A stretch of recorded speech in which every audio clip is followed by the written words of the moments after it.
Hi guys, and welcome back to the Divine Witch. By the way, this is going to be in selfie view today.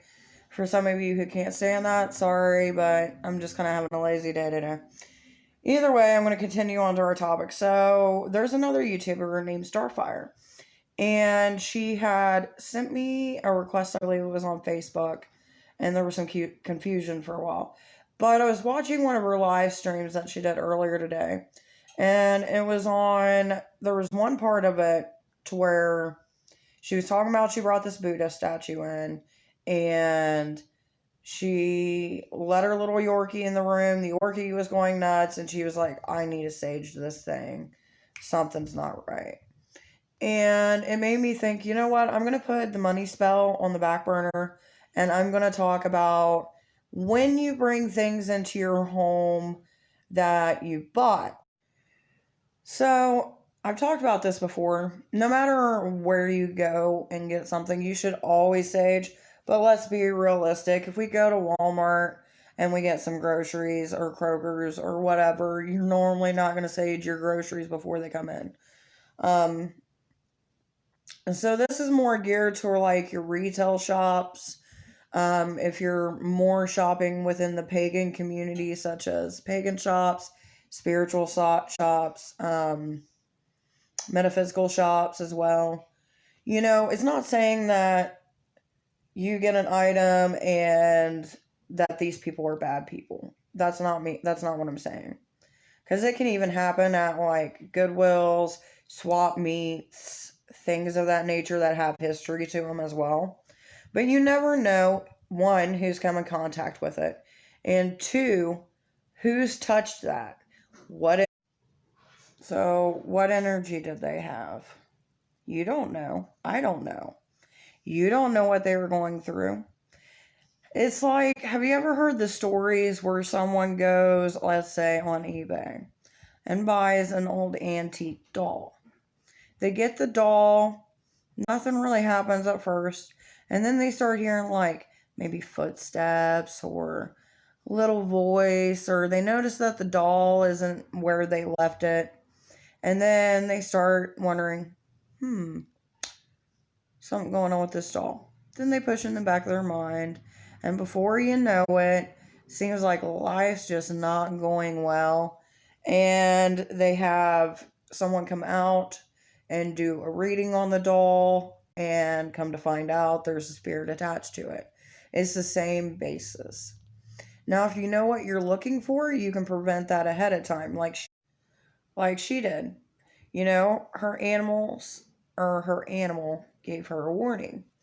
Now, you're probably like, well, how can my animal sense that? Animals are on a different frequency than us. There are things that they can see that we can't. Just like children are more innocent, so they can see things that we cannot see.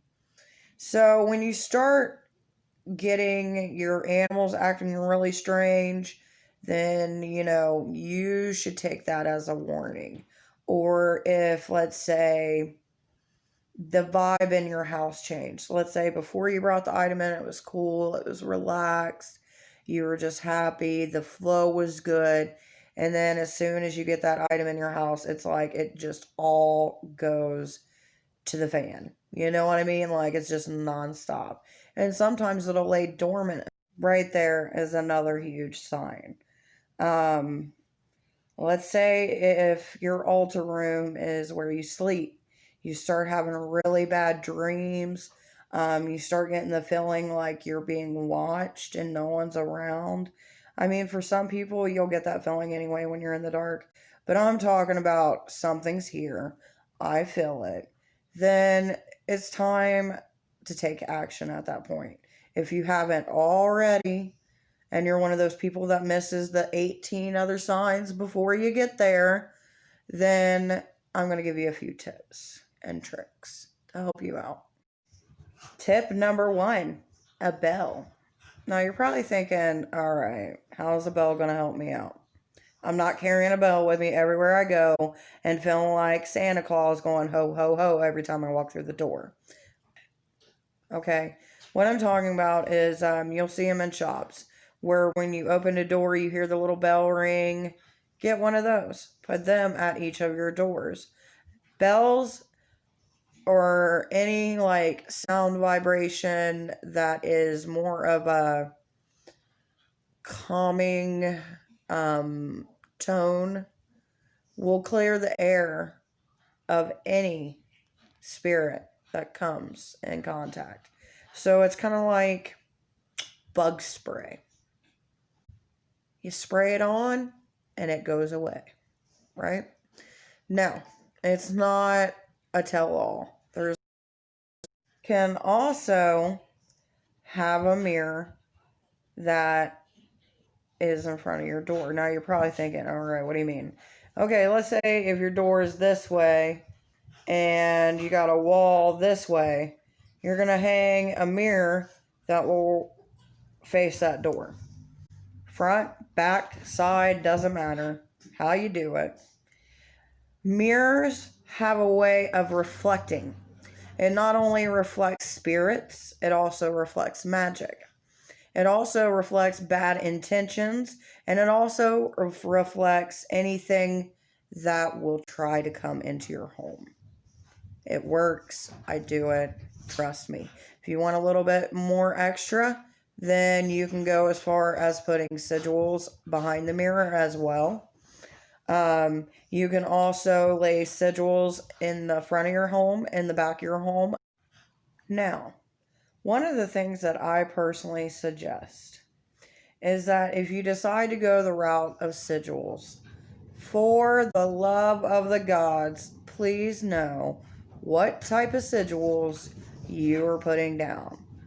The last thing that you want to do is put a demon trap in your house and in your home that you cannot get rid of. And then you sitting there going, oh man, things got worse. I don't know why. Because you got this trap and that's not the right one for what you want. Also, here's another fun little tip you can do too. Witch bottles. Now there's different types of witch bottles that you can do. Some will call them spiritual bottles as well. And you can hang those up on your front porch. And another thing, since we're speaking of bells and things of that nature, wind chimes are. But with witch bottles, there's different types of witch bottles. Now, there's the type of witch bottle that you make for yourself to protect yourself, and you go bury it somewhere and no one ever finds it, and yay. And then there is the other type of witch bottles that is for the spirit. Now, some might refer to them as spirit bottles. This is where you can have it outside of your home hanging, or if, let's say, 10 foot into your home, you have a hook like I do. You can have it hanging in there. Excuse me, it's totally up to you. That will attract and capture all negative spirits. Now, when you do this, it's just like anything else. If you don't want it to get loose, like I was saying. So, you're going to take that down. You're going to take a candle. You can use a black candle. You can use a white candle. And you're going to melt that on top of where the bottle actually connects. And you're going to seal it tight. Once you have captured it, once you feel that you've done everything that you need to do, then take it and go either bury it at the crossroads or bury it at a graveyard or bury it in the woods, because it is forever entrapped. You can also put it in the river, but I wouldn't do that. There's so much pollution anyway nowadays.